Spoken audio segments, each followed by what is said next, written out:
nilisema kuna makanisa ya Kipentekoste hata leo Roho Mtakatifu akiondolewa duniani hawajui kama ameondolewa. Wataendelea ibada zao normal.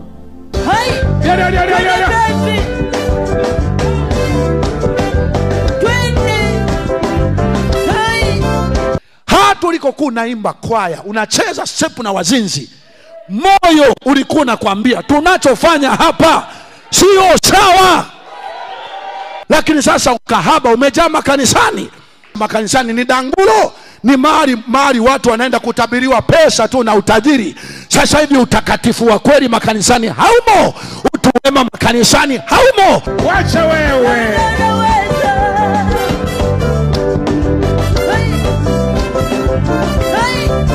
Hebu tulia kidogo.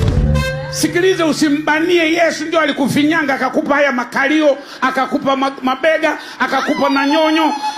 We rusha hata nyonyo, rusha ukiweza kuzipeleka juu zirudi. Kulia yeye. Kulia.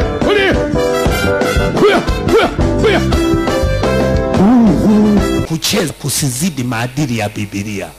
Sasa kuna mwingine anacheza anakata na kiuno kama yuko chumbani.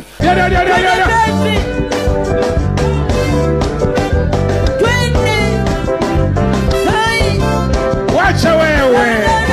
Sasa hivi vitu utaviweza? Ngoja nitoboe tu jamani, si kweli? Sasa hayo si matusi.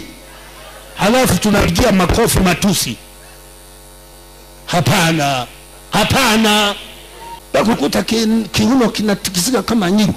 Anaimba sasa na hata kwa kiuno Mungu anasifiwa na mpaka na kiuno.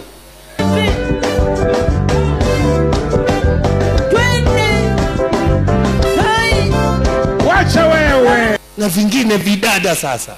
Yaani kacheche mpuku utafikiri yani kabisa kwenye nini majumba yale ya biza.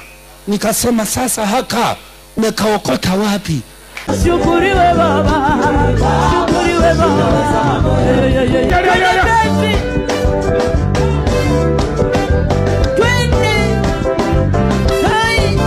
Sasa haka umekaokota wapi?